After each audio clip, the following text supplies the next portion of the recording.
Good evening from Sacred Space at Titania's Realm. It's 5:53 p.m. on the 9th of December 2024. I just freaked out for a moment. It's already the 9th of December. By the gods, this month is disappearing fast. Anyway, I've had a very quiet day today. I did have a lovely visit from my neighbour that lives about a block away down the road a bit, which was very nice. We sat in the garden and chatted, but I was actually quite tired, so I was kind of like staring at her like that for a while, but she stayed a long time, and look, honestly, I don't mind. I don't see her very often. She's lonely and I live alone, so what does it hurt to chew the fat for a couple of hours, you know? It was all very nice, and eventually she did go home though, and I was like, it's hard because I'm so used to like living my own little isolated world, but I really wasn't feeling well today, and I think that's why I wasn't really in the mood to talk for very long. But anyway, we got along swimmingly. She's a nice woman, and Charlie enjoyed having cuddles and getting up in the frangipani tree and drinking water out of my glass, which I think freaked Avril out a bit because, yeah, it's not all that hygienic, but I share my drinking water with the bird because I figure, what do I care? Life's short, who cares? My other friend Lynn would be screaming at me right now, you'll get some weird disease that you can catch from birds. And I'm like, yeah, I don't care. You know, Charlie didn't like the water much anyway because it was too cold for her, and she would just sort of shake her head and freak out about the temperature of it. So it's all good. Me and Charlie are going down in a blaze of glory, aren't we, Charlie? We are. If you'd only just stop pulling out your feathers, though. It's very bad at the moment. She's lost it. She's even bald round the back as well. Yes. Stop chewing your own feathers. Anyway, yesterday we had 2 stories from Russia, Russian folk tales. Today I thought that I would read some Maori myths, legends and contemporary stories. It's a free resource on the internet, so thought I'd read those out to you in honour of my Maori cousin Megan Phillips and her ancestors who came to communicate with me in 2020. I think it was around about May 2020, when of course everyone across the globe was freaking out about the COVID thing.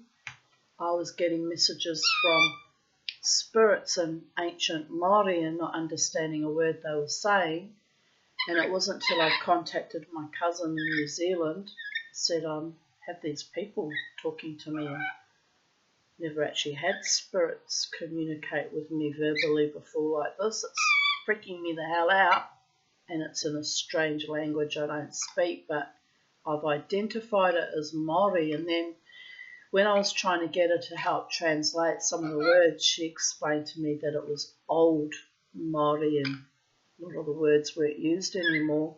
So it made it very hard for her too. And in the process of all of that, we worked out that they were her great-grandparents who were chiefs of the Mapuhi tribe, right up top of Northland, top north of New Zealand. So, can you imagine the immense honour me as a white Jewish witch shaman being communicated with by ancestors of my cousin through her matrilineal line, because her father's white and was one of my father's 6 brothers. And but anyway, her ancestors communicating with me. I said to her, why did they come to communicate with me? when I'm not actually their direct descendant? You are, you know. She says, I don't know. They didn't tell me anything like astonishingly profound. They were just like excitedly twittering in my ear like two excited kids.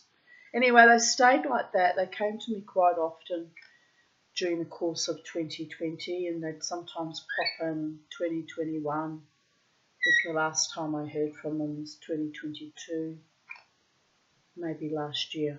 They've kind of stopped communicating with me now. But I must say, it was astonishing. It's very astonishing. And as I say, a huge, huge honour to be communicating with a chief and a chieftain's wife, who was also the daughter of a chief from her tribe, which her people, her tribe were in the east coast of New Zealand, Gisborne Way. So she was royalty too. So it was big, big, big mana being communicated by the spirits of chiefs. Anyway, I thought about it today. I was going to continue reading the Russian stories, but I remembered that I had made a promise some months ago that I would read some New Zealand Maori legends or folk stories or magical type stories too. So today we're going home to my country of origin, New Zealand, and to the indigenous people of New Zealand, to immerse ourselves in their belief systems and their culture. And I hope you will enjoy it as much as I do, because it's their turn now, finally. The ancestors have got me to read from their cultural background. We had the Native American stories that I shared with you. I think they were mainly from the Ojibwa stories. And I just find it delightful learning about other cultures and other belief systems and about the fairy realms in their part of the world. And I find it all very magical. Ow! And delightful, except when Charlie bites me for no apparent reason, but she's in a bad mood, but there is that. So we're going to read, I picked this deliberately because it's about a tohunga. A tohunga is the equivalent in the Maori belief system, religion, philosophy of a medicine person. Also very high ranking, held in very high esteem. So let us continue on with the story. Now, those of you who watch my videos who are actually Maori, please forgive my bad pronunciation or mistakes I may make in pronouncing Māori tonga, Māori words, because I don't actually speak Māori. I know a word here and there, but I'm not exactly what you would call a fluent speaker. And so my pronunciation and my inflections might be in wrong places, and it's probably going to grind your gears, but try to look past that because, as I say, Pakeha, Jewish, Australian citizen since 2012, and long time lived away from my country of origin. I've lived in Brisbane for 36 years, 36 and a half years now, by the gods. So, you know, there's things that I've forgotten or may mispronounce. But let us begin. The Tohunga. I have to make it a bit bigger because my eyesight's struggling with the small print. Once there was a Tohunga, an old priest taught in the ways of the old whare wananga, wananya, whare wananya. See, I'm doubting myself.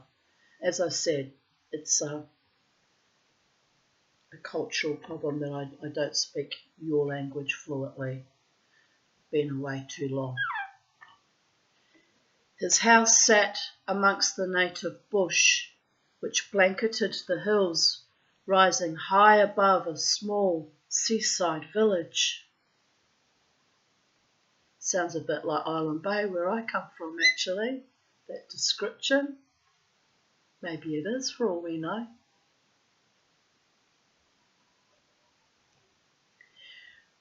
The Tohunga had had a long life, filled with magic and knowledge of the universe, of constellations, sea navigation, natural phenomena, trees, plants, and medicines. So you can see why a tohunga is held in very high esteem, how knowledgeable they need to be to guide their individual tribes. And that would be the same of Native American medicine people as well. These were, of all indigenous cultures across the globe, the holy men, the medicine people, had to have a lot of knowledge, and often were chosen by the gods, and often chosen by their own community too. In particular, traditional shamans were chosen usually by their community, or they had lineage. Anyway, I digress. These were the special gifts handed down to him through a long line of tohunga schooled in the same way. But those times had passed, and so had that type of education. People from the village didn't visit the tohunga or ask for guidance anymore. They no longer came to ask for medicines, fishing, or weather advice. They got these things from newspapers, TVs, and radios. The old ways were no longer seen as a way of the future.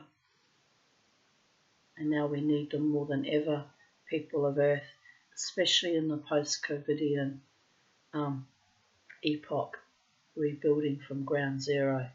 That's why I bring you these stories, to make you think, to make you reconnect to the old ones and the old ways.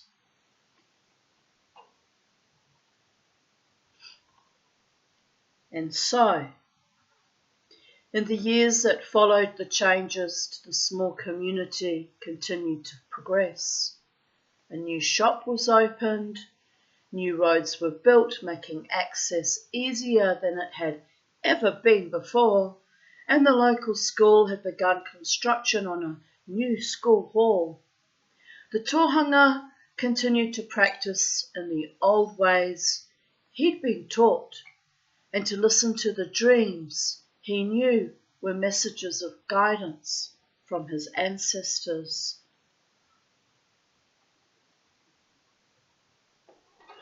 I'm having a feeling of deja vu, like I've read the story to you before, but I don't think I have. Wow. Wow, babies.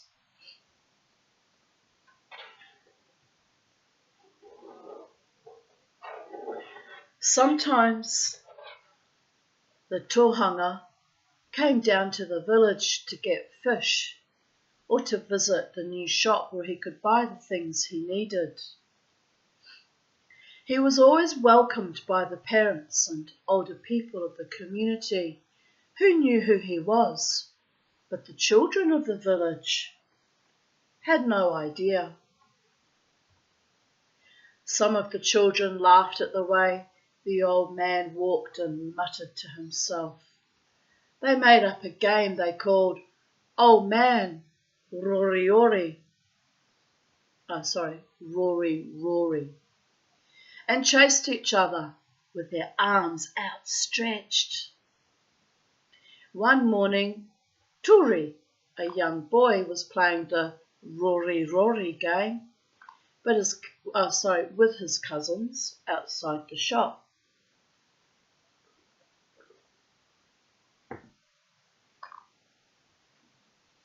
They had seen the old man buying bread. Turi's father, Tama, saw what his son and cousins were doing and told them off. He was so angry, he made them sit on a stool outside the shop while they waited for the old man to finish buying his things. When the Tohunga came out, Tama approached him, greeted him with a hongi and gave him some fruit. A hongi is a kind of a kiss, but you don't touch lips. You press your forehead and your nose together and just lean into each other with your forehead and your nose touches like that. And it's a mark of deep respect and honour and affection and, welcome sometimes.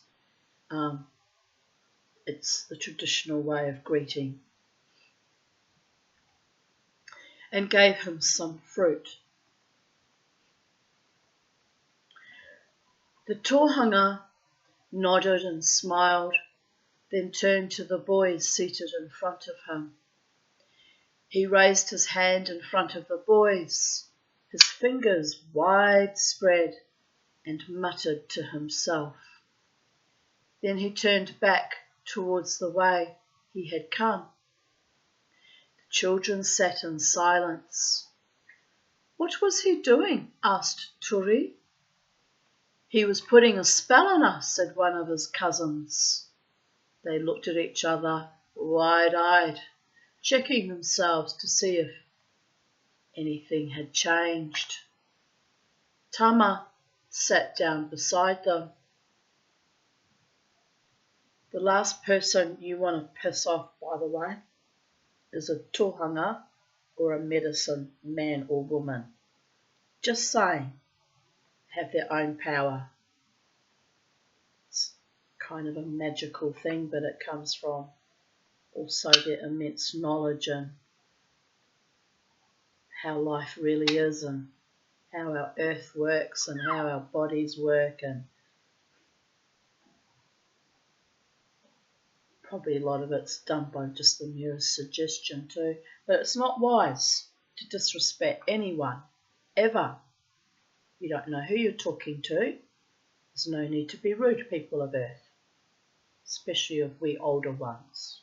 We might look a bit funny because we walk a bit slow or we're tired some days and we look a bit hang-dog or we're cranky other days. But don't make fun of people you don't know. And if you know them, be even more careful of not making fun of them, because they know you enough to get you back just to the same degree that you put shit on them, literally. Anyway, Tama explained. He's like a doctor who knows many different things, like weather, navigation, and medicines.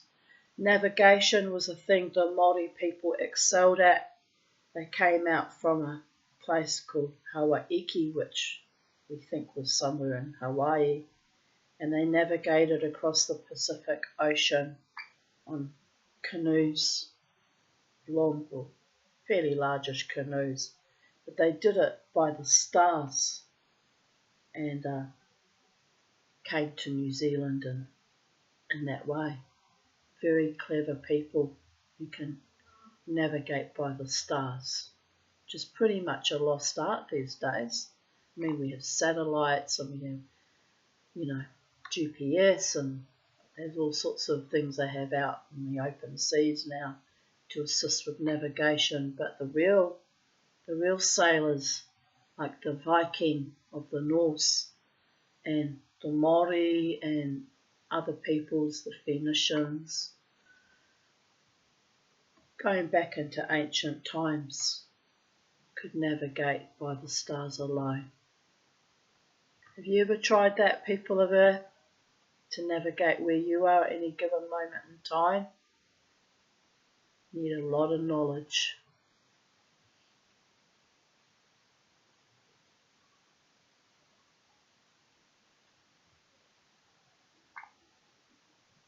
His job in the old days was to help keep the community healthy and to predict what the future might bring.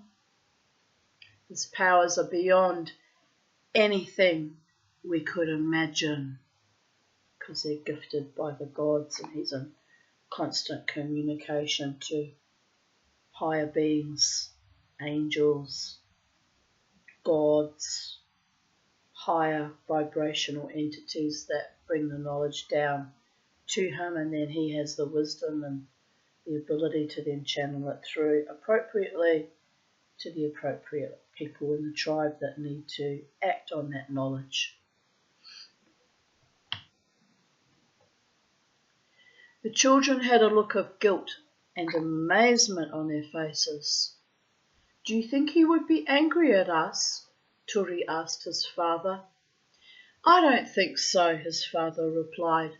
"He probably had other things on his mind."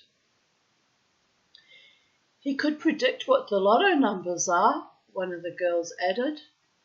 The children's eyes grew even larger. "I don't think he's interested in money," said Tama, "and I'd be a bit more respectful next time you see him." The children quickly agreed. The Tohunga was sad when he arrived back at his small home that evening.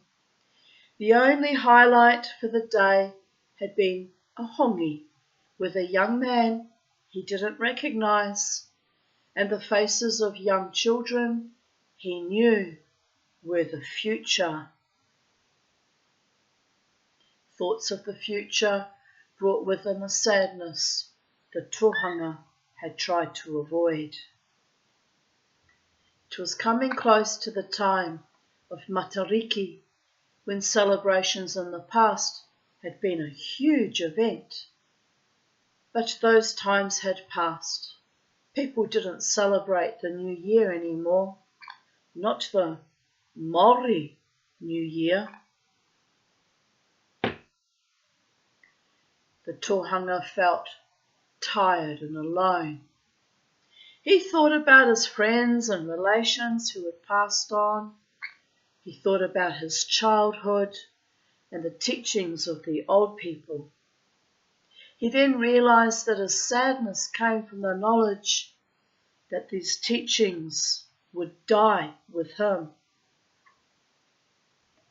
Like me, denied my progeny because the COVID epoch, and both my daughters are already pushing 40, so their fertility window period was already very, very short.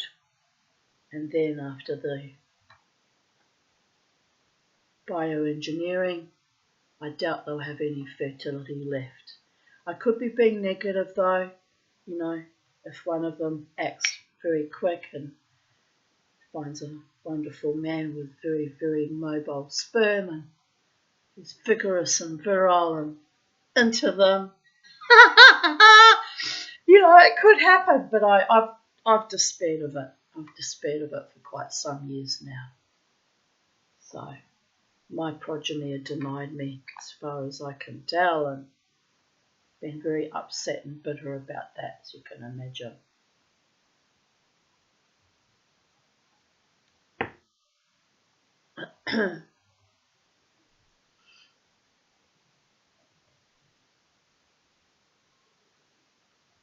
It was at that moment he decided that when Matariki first rose over the eastern horizon to herald the Maori New Year, he would set out on his own journey to the spirit world. This, he had decided, would be the time of his death.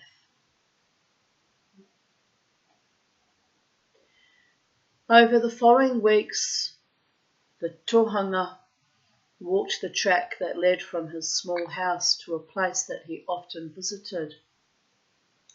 It was a huge clearing at the top of a cliff overlooking the village below and out towards the vast expanse of sea that met the horizon. During that time, the Tohunga prepared a bed of manuka and fern at this place. Manuka is a kind of like a tea tree, very strong smelling. You can buy for medicinal purposes manuka honey, which is very, very beneficial and healing because it's got the powerful manuka in it, like it's almost like a eucalyptus type quality. Pointing it towards the sea where he knew Matariki would first appear. This was the place that he chose to take his last breath and leave the world he knew. As the Tohunga continued with his preparations, so too did the small community prepare for the opening of their new school hall. It's actually a disgrace they left the old man alone like that. Someone of such high value and importance, and it's a disgrace how we older ones are shunned and shucked and shoved aside and left to die alone. It's a huge fucking disgrace, people of Earth. Mama T has spoken.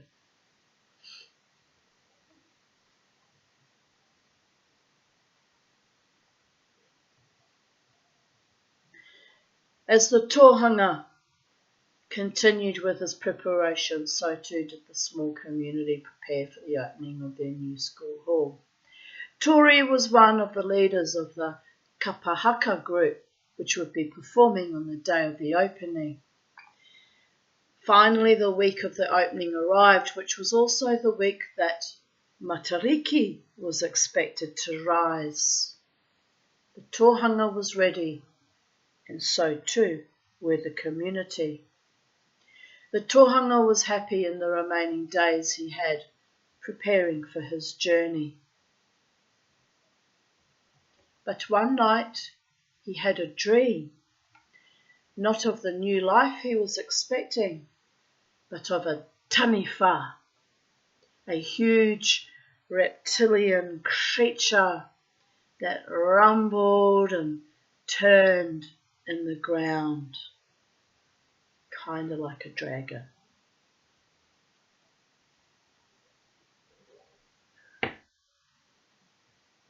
Suddenly bursting through layers of soil and rock, the taniwha ripped the earth apart, hauling itself from a huge crater. It then smashed its way through the small village, flattening houses, gardens, and people, destroying everything in its path before slipping into the sea. After which an enormous surge of water formed into an almighty wave, immediately engulfing what had not already been destroyed. An earthquake, followed by a tsunami, people of Earth.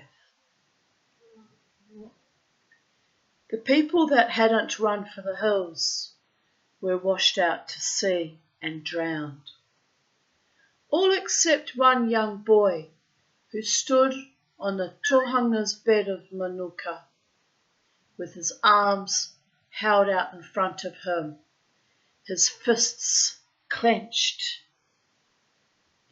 When the boy opened his hands, seeds blew from his palms, scattering in the wind. The Tohunga woke from his dream in a sweat. Never had he seen a vision so clear. That morning, instead of following the path behind his house to the clearing he had visited each day, he headed to the small village below. The Tohunga arrived at the school just after the official ceremony for opening the hall was over.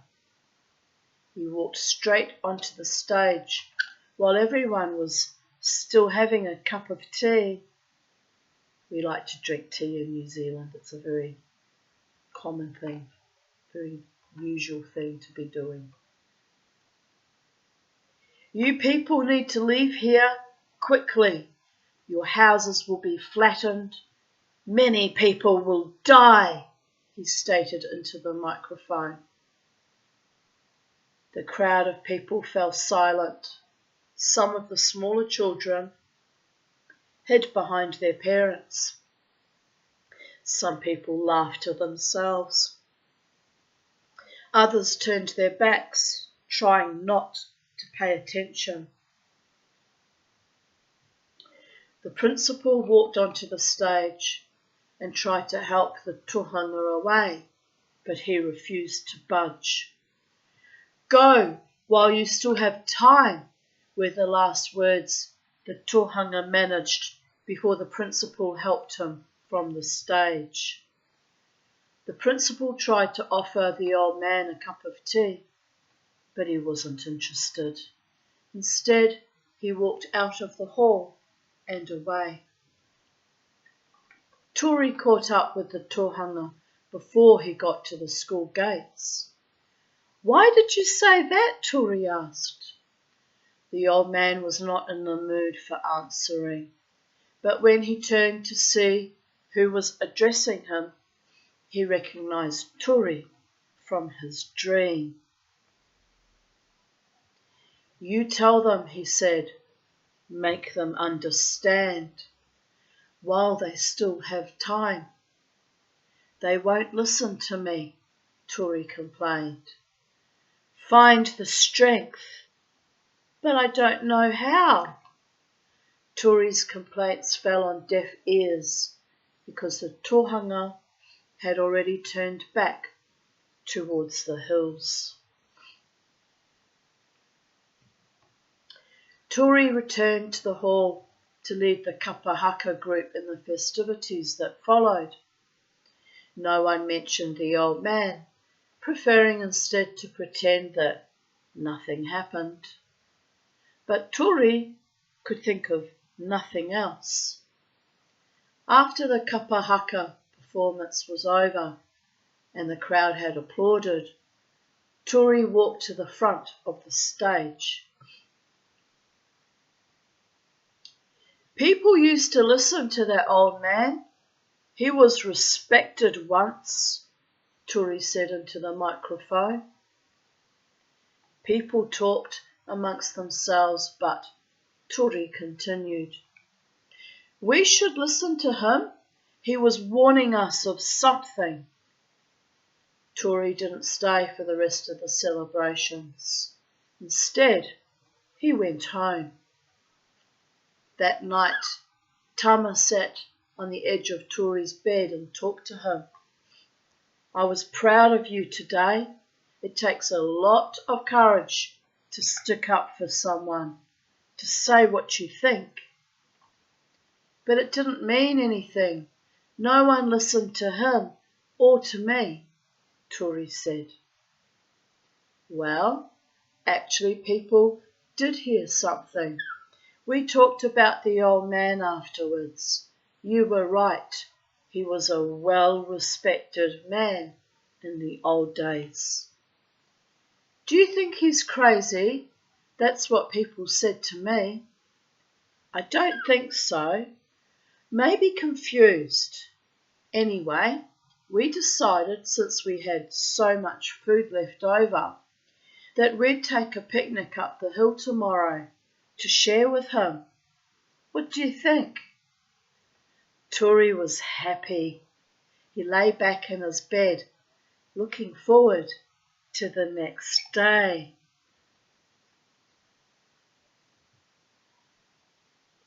As you can see, The spirits have already chosen for the Tohunga.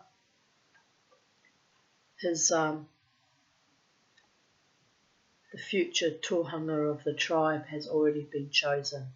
Came to him in a dream, and the boy took on the leadership role of speaking up for him and adjuring the community to listen to his warnings. The act of a true Tohunga, brave and a leader.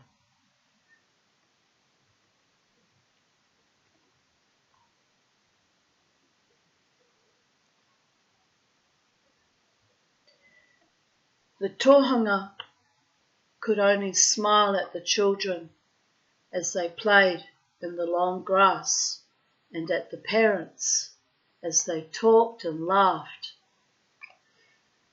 It reminded him of the old days. Some of the parents hadn't visited that place since they were children. They had a wonderful time remembering. It was while everyone was relaxing that the first shudder of the earthquake struck. Children screamed, and as their parents rushed to protect them, the earth shuddered some more. Then the full extent of the earthquake hit, throwing everyone to the ground. Luckily, the place they were in was stable and didn't slip away like it did in the valley below. When the earth had stopped shaking, everyone looked down to their community to see the full extent of destruction the earthquake had caused. Houses were flattened. The new school hall had collapsed, and roads had been ripped apart. The small village was hardly recognisable. Parents were crying with their children. They could say nothing except stare down at their ruined homes. It was an hour or so later when they looked out to sea and saw the wall of water hurtling towards the shore. The tidal wave raced up over the land, taking everything that had been left standing and smashing it to pieces. What wasn't destroyed before was now washed away with the sea. In a matter of moments, everything the village people had known would never be the same again. For the next year that followed, rebuilding the village was the priority. From the day of the earthquake, the Tohunga put aside his desire to die. Instead, he once more became a valuable member of the community. He helped to teach about the old ways of planting, medicines, and stories of the stars that influence the environment and people's lives. Parents, children, and old people learnt alongside each other as the community slowly rebuilt itself. Tori was particularly interested in the Tohunga's teachings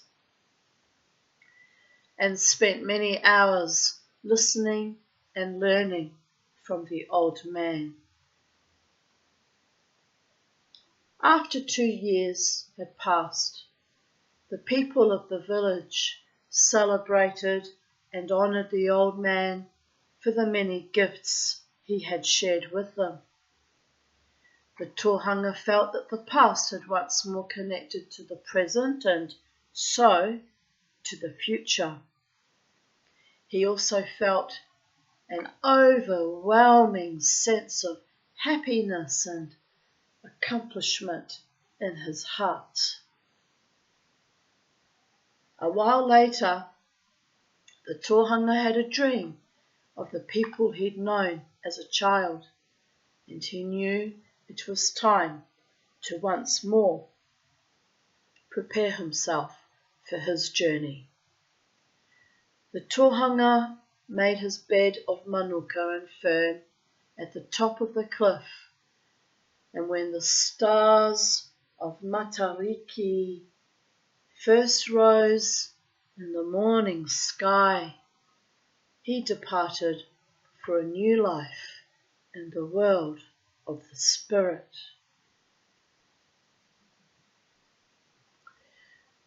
Some of the stories and teachings of the old people departed that day with the old man, never to be seen or known again, which is why it is important to preserve our stories, our histories, our cultural knowledge, our belief systems, even if we think they're silly in these modern times, fairies and ghosts and spirits and elves and whatever.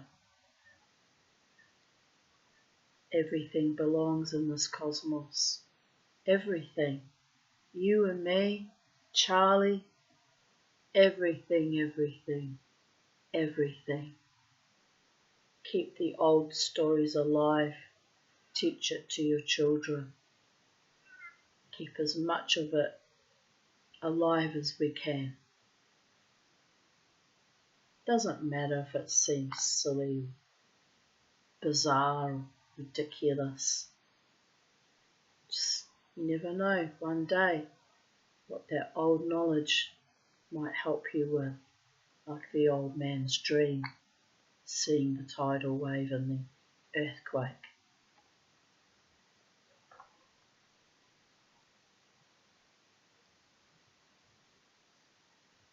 But the seeds of knowledge the old Tohunga had shared had been planted in the minds of the young people like Turi to ensure that the ways of the old people would live on into the future. Stories by Wirimu Grace.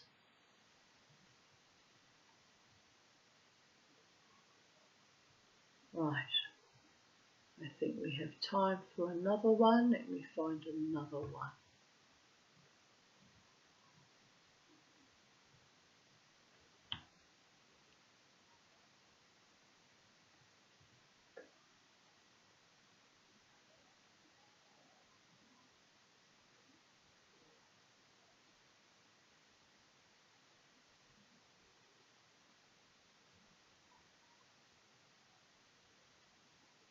This might be a bit of fun since I come from Wellington.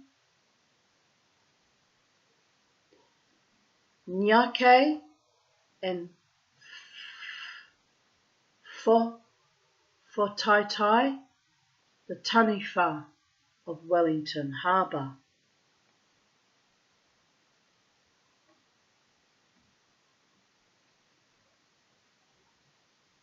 Why won't it open up?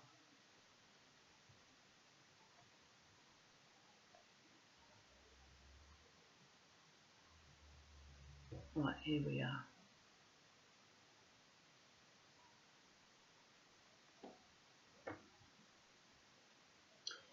Once long ago, before the time of Kupe, when Te Ika a Māui was just fished from the depths of the ocean, there lived two taniwha, Nyake and Whotaitai. In those times, Wellington Harbour, Te Whanganui Atara, was a lake cut off from the sea, which is hard to imagine because I know that harbour well and it's got a big mouth when you go in. Wow, used to be a lake, if they say so it was. And abundant in freshwater fish and native bird life. Nyake and Whātaitai lived here in the lake at the head of the fish of Māui, te ika a Māui. Nyake and Whātaitai had a great life in their special lake, with all the time in the world to do as they pleased. Nyake was a taniwha with lots of energy. He liked to race around the shores, chasing fish and eels, and leaping after birds that came too close. Whātaitai was the opposite. He preferred to laze on the lake shores, sunbathing and dreaming taniwha dreams. When Nyake and Whātaitai were close to the south side of the lake, where the cliffs came down to the water's edge, they could hear the crashing waves of the ocean falling on the shores nearby. So when seabirds flew overhead, Nyake and Whātaitai often yelled to them, "Tell us, seabirds, what is so special about the sea?" And the birds would always reply, "The sea is deep, it's vast, it's wide, it's where many different fishes hide. The sea is the home of Tangaroa, of Hine Moana, and many others." Tangaroa is the god of the sea. And Hine Moana, I'm not quite sure. Maybe the queen of the sea gods. Whātaitai and Nyake could only imagine what secrets the sea held. Whātaitai would loll on his back in the middle of the lake dreaming, imitating the sea noises in his throat. Nyake would swish his tail furiously, making huge waves that crashed against the lake's shore. As the years went by, the two taniwha grew bigger and the boundaries of their lake seemed to grow smaller. Nyake was adamant he had outgrown his home and soon convinced Whātaitai that they both needed to break free from the lake that imprisoned them. One summer morning, when Whātaitai was enjoying the morning sunshine at the north end of the lake, Nyake began circling around at high speeds, yelling, "Today is the day that I will break free of this lake and swim in the endless sea." Whātaitai began to be excited at Nyake's suggestion. We've got a storm kind of quietly moving in, people of Earth. Quite astonishing. Nyake crossed to the north side of the lake and coiled his tail into a huge spring shape. He focused his sights on the cliffs to the south and suddenly let his tail go. With a mighty roar, Nyake was thrust across the lake, up over the shore and smashed into the cliff face. Excuse me. Nyake hit the cliffs with such force that he shattered them into huge chunks of rock and earth, effectively creating a pathway through to Te Moana or Raukawa, the Cook Strait. Nyake, cut and bruised, slipped into the sea, finally free to explore as he had dreamed. Whātaitai was shocked at the devastation that Nyake had caused, but also glad that his brother had safely made it to the other side. Whātaitai knew he would have to follow. Whataitae retreated from the north side of the lake to wind his tail into a spring, as he had seen his brother do. He said a prayer to the Taniwha gods, then let his tail go. But Whataitae hadn't been very active in the past, and he wasn't as strong or as fit as Nyake. So his takeoff was much slower than his brother's. As Whataitae entered the gap forged by Nyake, he didn't realise the tide was out. His stomach dragged on the ground, eventually slowing him to a stop. Whataitae was stranded, stuck between the sea and the lake, desperately lashing his tail and trying to move, but to no avail. Whataitae could do nothing but lie there, hoping that the incoming tide would lift him high enough to carry him across to the other side. But when the tide finally came in, it only helped to dampen his scaly skin and provide fish to sustain his hunger. Whataitae was stuck without a hope of ever moving. As the years passed, Whataitae became accustomed to his life stranded between the lake and the open sea.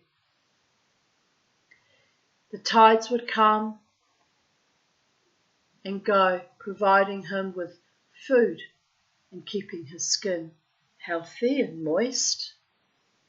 Whataitae made many friends with birds and sea creatures, and these companions helped him deal with his fate. One morning, there was a dreadful shudder beneath the ocean floor. A huge earthquake erupted. Whataitae was lifted out of the shallow water and high above sea level. Whataitae could do nothing. He was stranded high above the water, and he knew his life would end. Whataitae bade farewell to his many bird friends and animals, and soon after gasped his final breath. As he did, Whataitae's spirit transformed into a bird, Tekeo, and flew to the closest mountain, Matairangi, Mount Victoria. I used to go there often as a child and a teenager. Tekeo looked down on the huge Taniwha body that stretched across the raised seabed and cried. She cried for the great friendships Whataitae had made, shown by the huge numbers of birds and sea life that had gathered around, and for the freedom of the sea which Whataitae would never experience. When Tekeo had completed her lament, she bade farewell to Whataitae, then set off to the Taniwha spirit world. Over the years, Whataitae's body turned to stone, earth and rock, and is known to this day as Haitaitai. Matairangi still looks down on the body of Whataitae, and the very top of Matairangi is still known as Tangi Tekeo. A tangi is a funeral, so they call it the bird's funeral. When Nake let the spring in his tail loose, he used so much force that he created a great gash in the earth, and a river was formed. This river is now called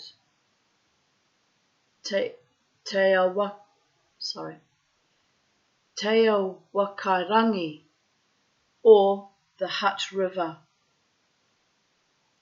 The remnants of rock smashed aside when Nyake exited into the sea are visible today, and Te Aroaro o Kupe, Steeple Rock, and Te Tangihanga o Kupe, Barrett's Reef, have long been known as dangerous rock formations to mariners entering the Wellington harbour.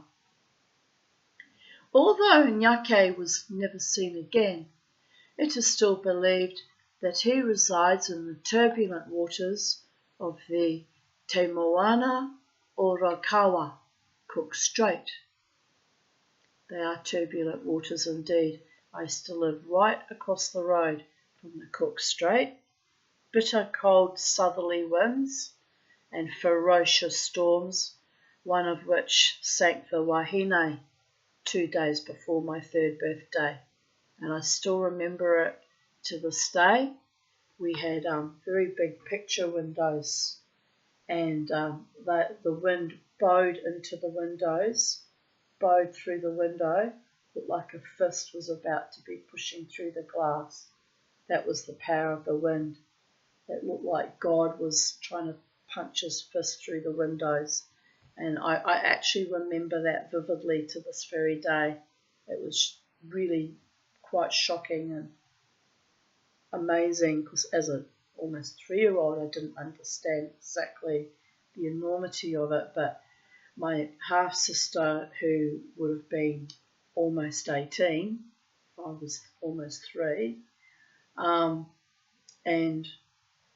the boarder that actually lived in a batch under a house downstairs, were running around trying to tape up all the windows to give extra kind of support so that they didn't shatter and break. It was a very, very dangerous storm, and the Wahine ferry sank, and I can't remember if it was 14 or 40 people that drowned, but there was quite a few drownings as a consequence of that. I think it was 40 people. I'll have to Google it, I can't remember. Let me just finish off this story and we'll Google it, because we've got to have the facts, people of Earth. Although Nyake was never seen again, still believed he resides in the Cook Strait. When the sea is calm, which isn't all that often by the way, Nyake is off exploring Te Moana Nuia Kiwa, the Pacific Ocean. When the sea is turbulent and rough, Nyake is at home chasing sea life to satisfy his taniwha appetite. And this is the story of Nyake and Whataitai, the taniwha of Wellington Harbour. So let me just, I'll have to close this window. How do I do that? Let me think about that. Wahine disaster.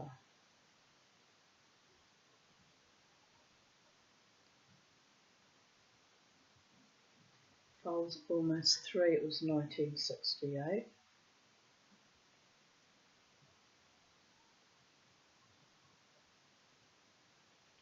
April 10th, 1968. How many people drowned?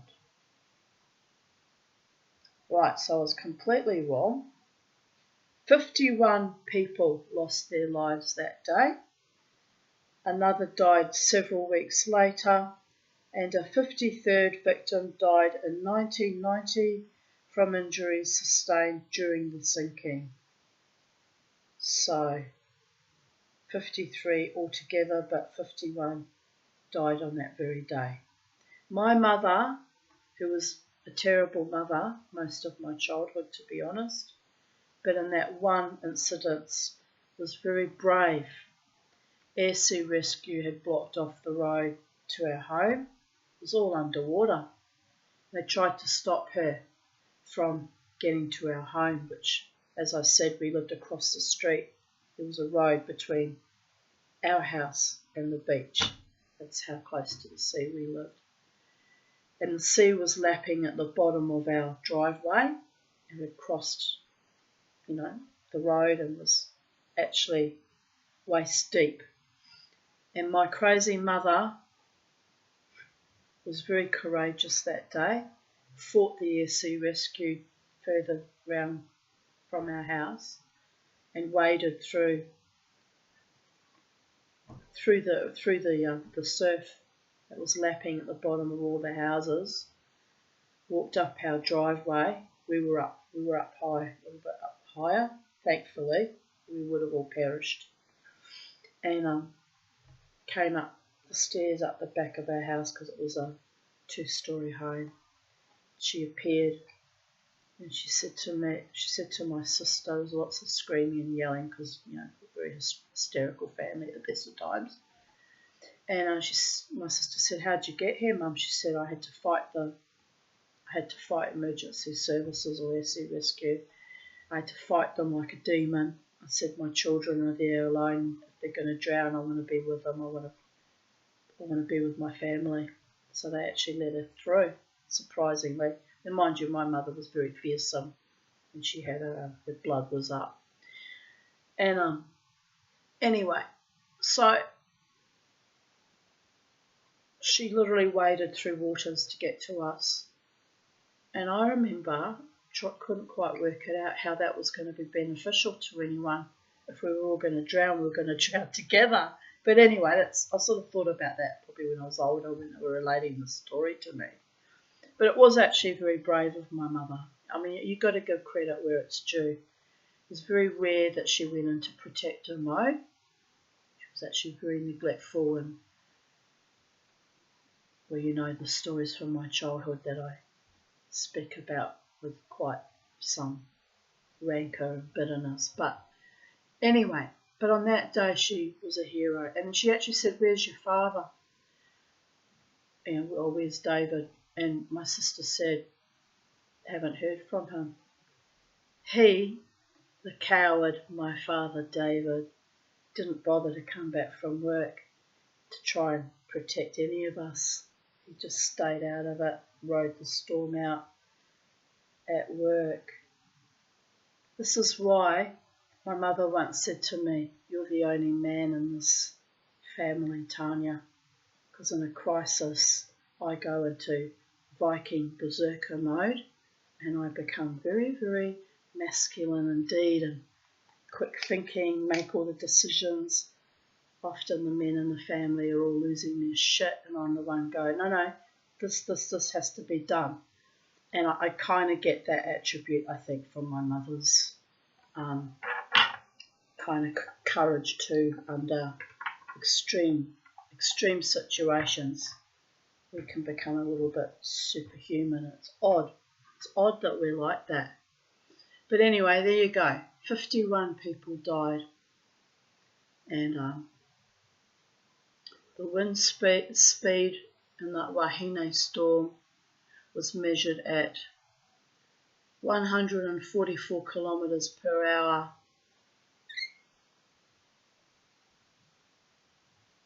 The maximum 10-minute average sustained wind reading, and stands out by far as the strongest in the 50 years of the record. So it was very, very, very, very intense.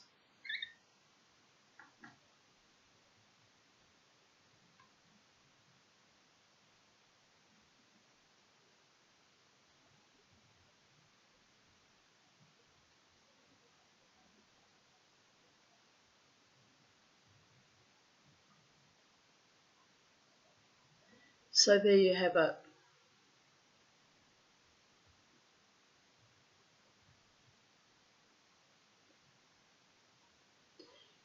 TEV Wahine. Wahine is the Maori word for woman.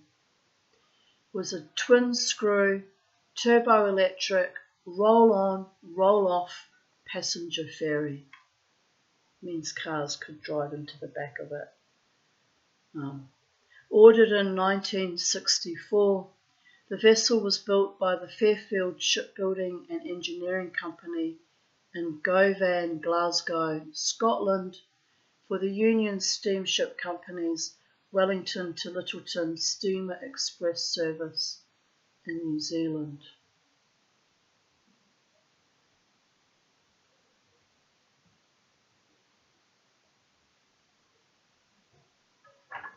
Here's a picture of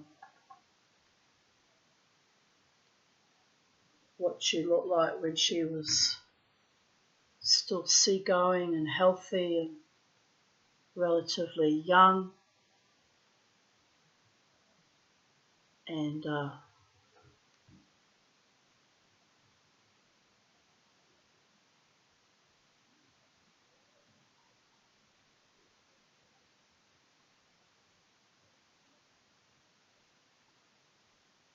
here she is, listing starboard, which means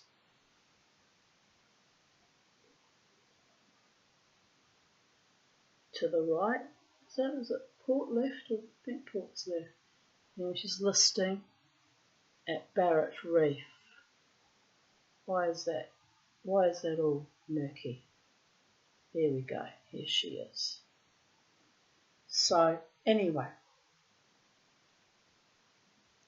she had 610 passengers on board, 123 crew, with a total of 733, 51 on the day and 1 weeks later.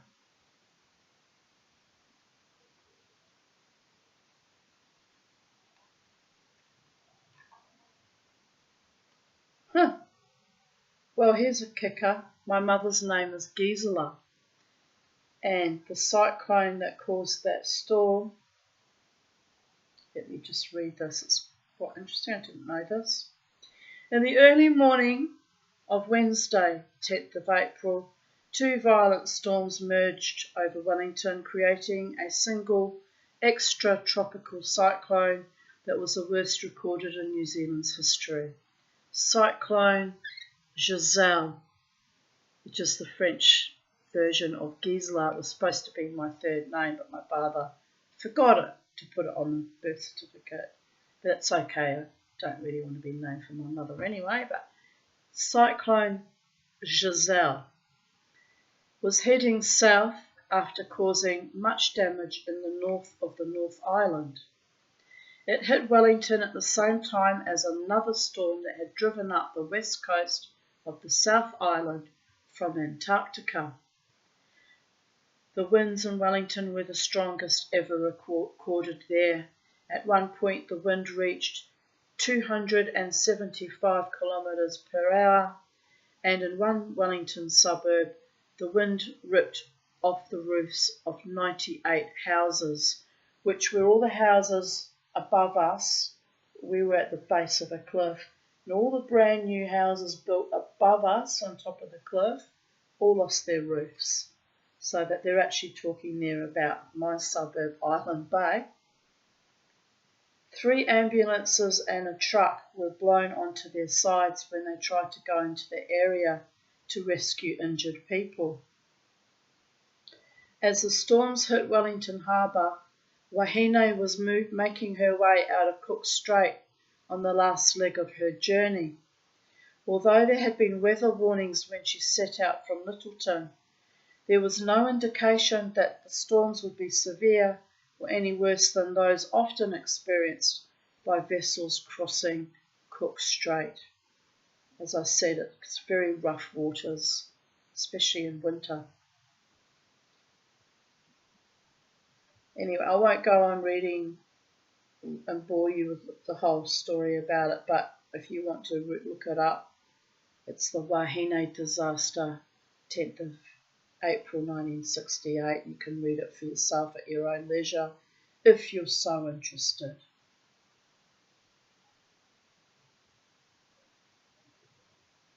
It was very tragic. Very tragic. So, we're 1 hour and 9 minutes in, so we've got time for another story. Let's find another one, shall we?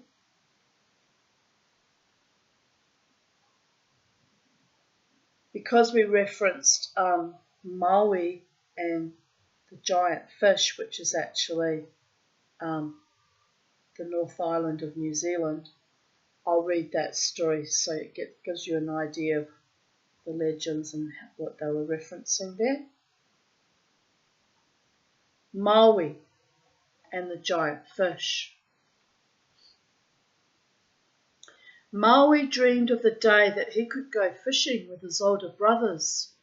Each time his brothers returned from a fishing trip, Maui would ask, "Next time, can I come fishing with you?" But Maui's brothers would always make an excuse. "No, you're much too young to come fishing with us. We need all the room in our waka." Waka is a canoe. "We need all the room in our waka for the many fish that we catch." "I'll only take up a little bit of room and I'll stay out of trouble, I promise," Maui would argue.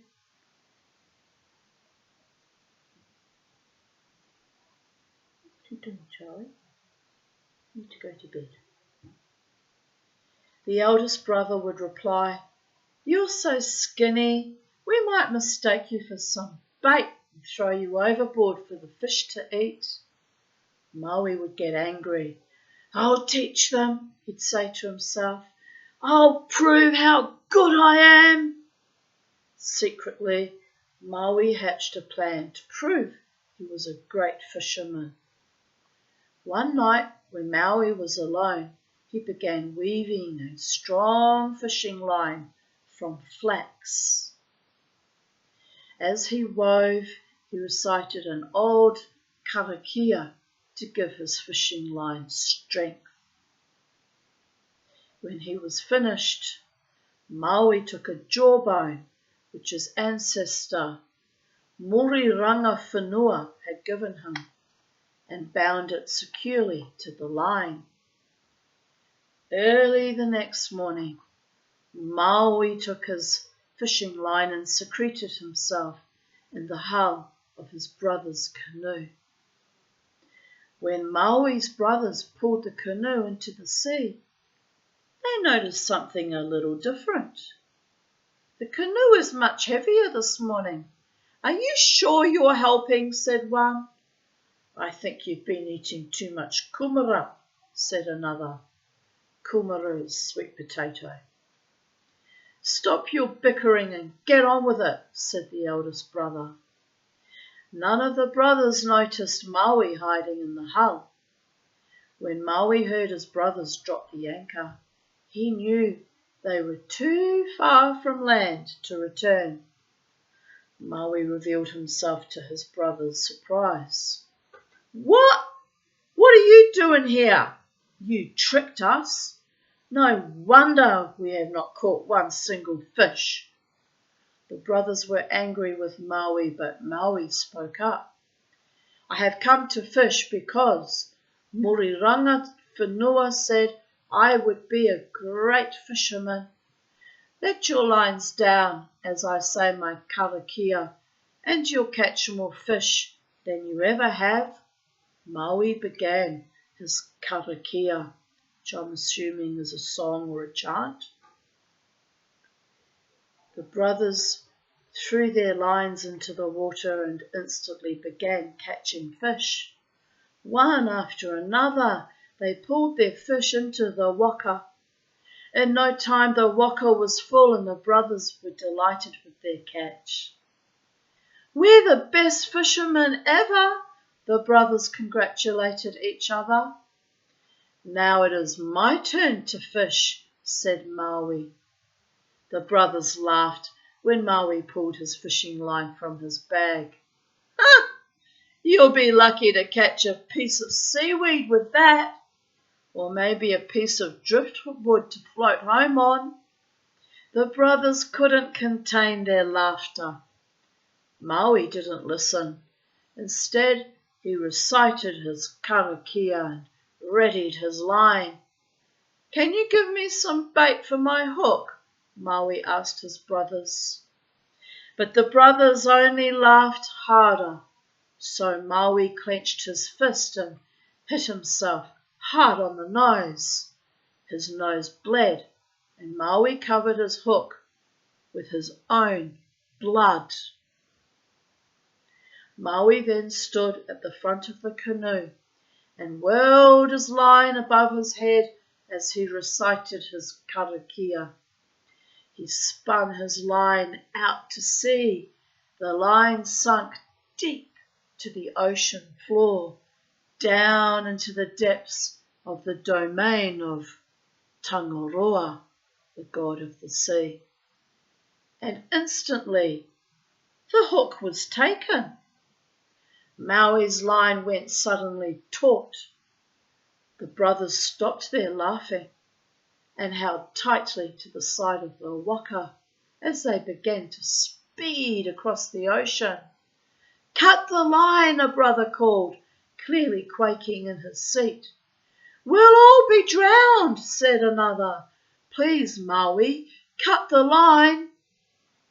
But Maui held tight to his line, and slowly a giant fish was pulled to the surface.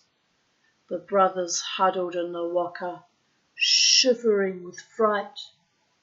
The giant fish towered over their small canoe. "This is the fish that our grandmother Moriranga Whenua said would be gifted to us," Maui said. "Guard our fish and I'll soon return with our people." The brothers agreed to stay, and Maui headed back to Hawaiki.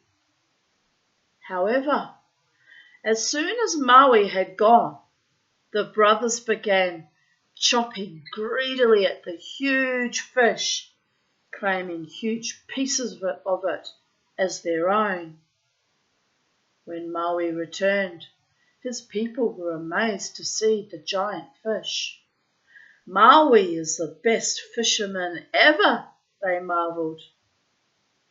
As they neared, the brothers were seen still chopping and arguing over which part of the fish was theirs. The people saw them for the greedy brothers that they were. They were so greedy that they had chopped huge gullies and mountains from the fish's flesh. Over many hundreds and thousands of years, these gullies and mountains became part of the landscape of Aotearoa as we know it today, which is the Maori name for New Zealand. Birds, plants, animals, and the people of Hawaiki populated the giant fish of Maui. And in time, Maui's giant fish became known as the North Island of Aotearoa and Maui's canoe, the South Island. This is the story of Maui and the giant fish.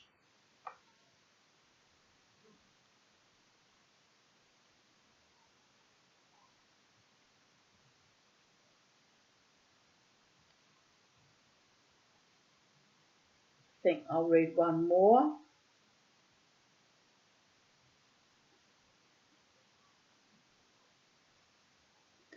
A Trilogy of Wahine Toa, which has caught my eye because my cousin Megan's ancestors kept referring to me as Wahine Toa as a mark of great honour and respect. It means brave, strong, powerful woman, which on rare occasions when called upon I can be described as that. So it was a bit astonishing when spirits were calling me that. Papa Tuanuku.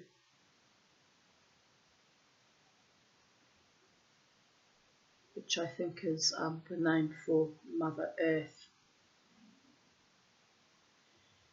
My flesh, muscle, sinew and cartilage are composed of rock, granite, dirt, mud, stone, sand, and all that is dense and solid. My bones are fossilized trees, veins of granite, gold, silver, copper, and all precious metals branching from my core, from the center of my being. My blood is molten lava. My little girl, why are you picking all your feathers out? You have to stop that. Sorry, she's worrying me actually lately. My blood is molten lava, liquid rock, water, boiling mud, nourishing bone and flesh through a labyrinth of rigid veins. My breath is sulphur, gas, air and mist, seeping through countless layers of hardened skin, a skin of regenerating life. Life for my children, my grandchildren, and the countless offspring which derive from them. They are the forests, plants, seas, rivers, and creatures which clothe me. They are my wondrous korowai which sustains us all. This is my story.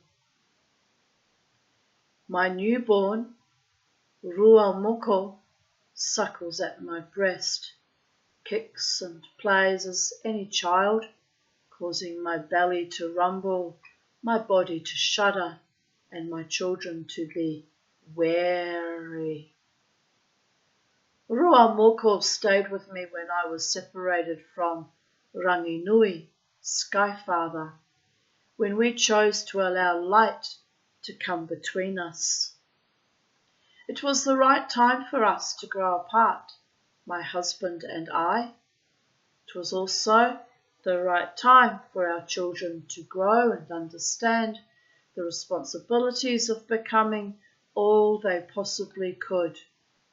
And so we allowed our son, Tane, to brace himself against me, to thrust his legs upward, pushing Skyfather away, to sever our embrace. And the journey of following the unspoken words of our forebearers continued. This was their gift to us, an imprint on our consciousness, handed down from Te Kore, the nothingness, through Te Po, the nights. A gift of love which we in turn passed on to our children to continue the cycle of creation. Creation requires pain, requires sacrifice, requires possibility and belief as food, water and light for any living thing.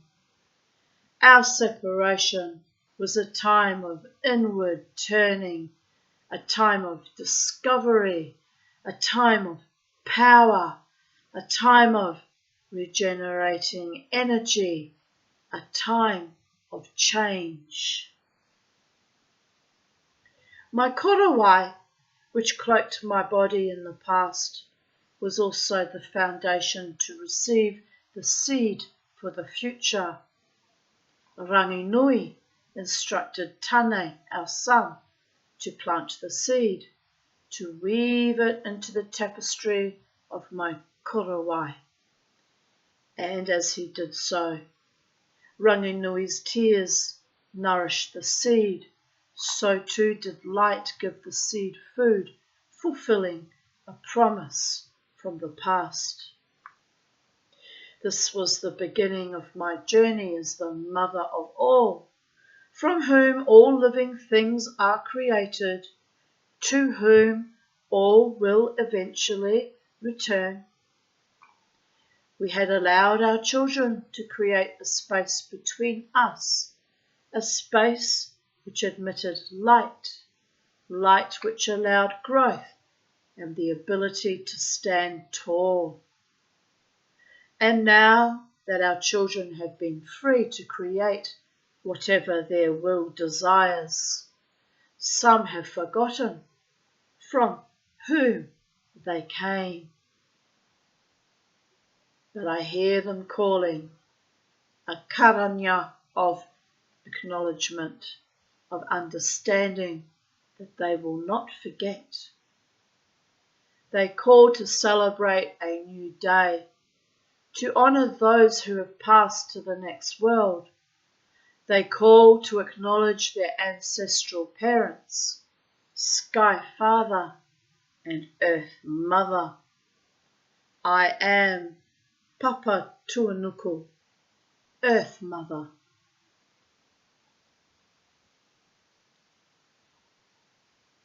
Hine Ahuoni, I think that's how it's pronounced. My flesh is the deep red clay of Kurawaka, the blood of my parents.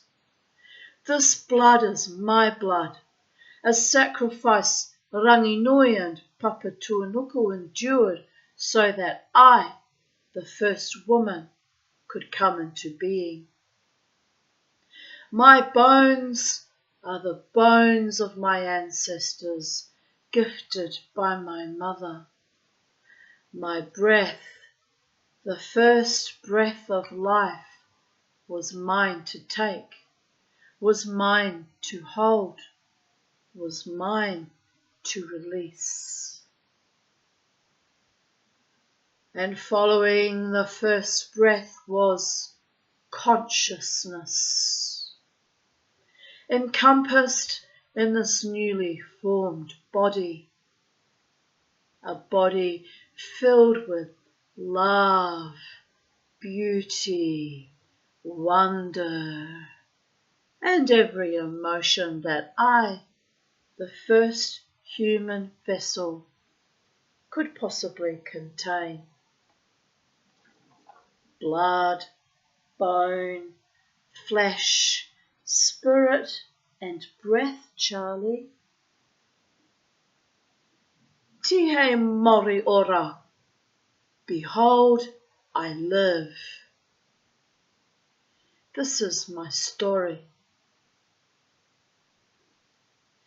Following the separation of Ranginui and Papa Tuanuku, light flooded the world, and with light came the possibility of life. The children of Ranginui and Papa Tuanuku had only talked of life, had debated and argued over it. They had not experienced it for themselves, not in the physical forms that tormented their imaginations. Life could not be commanded, could not be forced. Life in the physical form eluded the children of Ranginui and Papa Tuanuku long after Te Whiri Matia's rage had abated. The two celestial parents, newly separated, needed time to consider how life, in all its wondrous forms, should be created. They prayed at this time that their lives apart would continue to follow the pathways of their ancestors, that their decision was truly for the future. Tears of love and remembrance spilt from the eyes of Ranginui as too did ascending mists of love rise into the sky. And after this time of sadness, of letting go, The tears and mists which followed finally settled, covering the newly woven korowai, that's a cloak, Papa Tuanuku had prepared long before the separation. It was Tane, the male essence who followed the instructions of his father, who was gifted the seed and guided by him to weave life into the fabric of the enormous korowai. A korowai of life, of creatures, of living things held by the earth, nurtured with water and warmed by the sun. It was the human form that eluded Tane and was hidden from him. Papa Tuanuku waited until she knew the time was right, then led Tane to his sacred place, to Kurawaka. This was where he fashioned me from the red clay he found there. I was the first to breathe, to touch, to feel, to hold, to know, to experience everything of the newly created world. I was in awe with what had preceded me, with what had ensured my creation. Overwhelmed with responsibility, I felt the guiding hand of Papa Tuanuku in my prayers, in my blood, in my body. I felt the spirit of Ranginui in my mind and the breath of Tane in my lungs. These things helped me understand. And when Tane came to me, he helped soothe my fears, showing me his world as an atua. Atua means spirit or soul. The creations that had passed by him. And in turn, I helped him understand what it was to be human, to feel, to touch, to experience the world as a physical being. And from that time we brought our worlds together to conceive our firstborn, Hine Titama, whose journey was also written before her time. I am Hine Ahuoni, the creator of people. Hine Nui Tepo. My pores excrete the absence of light, darkness. My bones are memories of past lives, my flesh nourished with stories and gifts left by those who continue past me. My arms are forever open, lovingly held and welcome. This is my story. Beyond Te Rerenga Wairua, beyond Atua are gods, Wairua is spirit. Sorry, I stand corrected, I just remembered that. Beyond Te Rerenga Wairua, beyond the Pohutakawa tree, standing at the cliff's edge, is the darkness. The darkness is my marae, my whare te puna, my turanga waiwai, my home. This is the place I choose for myself. This is where I dwell.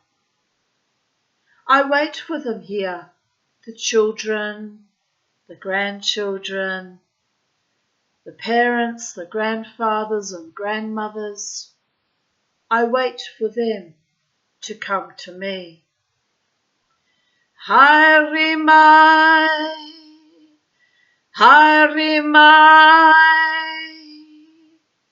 haere mai ra, I call. Welcome, my children, to your ancestress, to your tipuna fire. Welcome to life beyond the earthly realm. Welcome to Rarohenga, the home of the spirit. My tupuna Ranginui and Papatuanuku were pushed apart and light entered the world. With light came possibility, aspiration and desire, a desire for growth, a desire for life. It was Tane who felt this desire in his bones and flesh, who sought that his desire be satisfied. It was Tane who searched in vain until finally Papatuanuku, my grandmother, chose to guide his path. And so Tane came to Kurawaka, the pubic area of Papatuanuku, where the sacred blood of my ancestors, Ranginui and Papatuanuku, had spilt into the earth. And from the red clay that he found there, he fashioned Hinea Ahuoni, the first woman, the first human, my mother.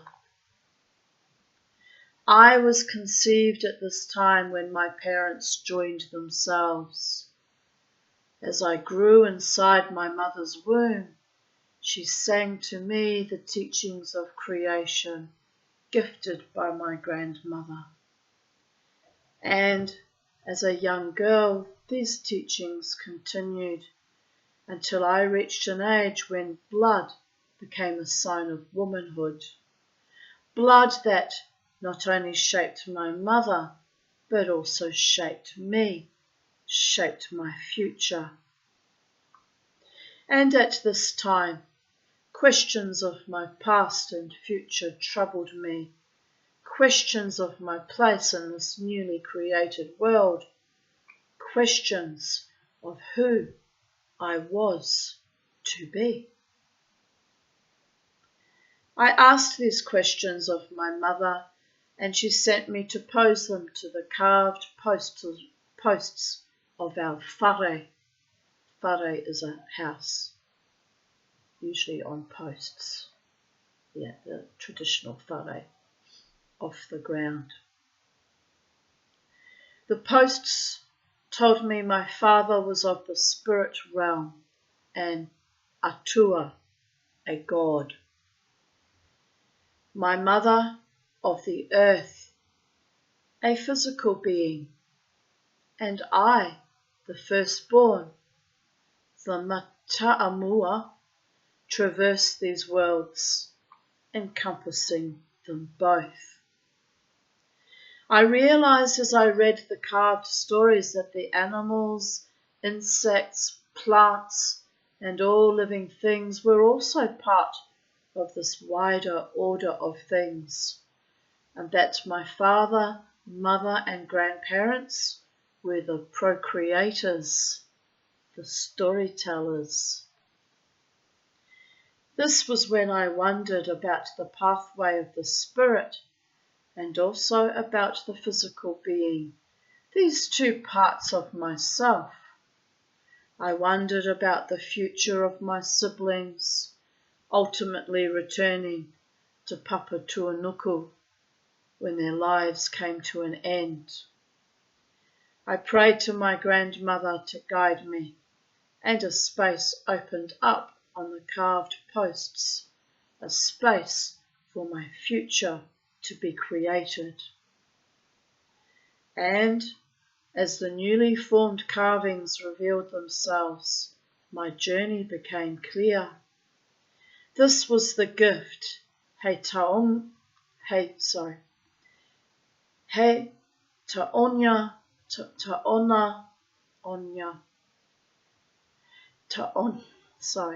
Taonya tuku iho, from my grandmother to my mother to me. And so I left. I can hear my cousins and sisters laughing their asses off right about now at my struggle to pronounce it. But that's okay. They can laugh.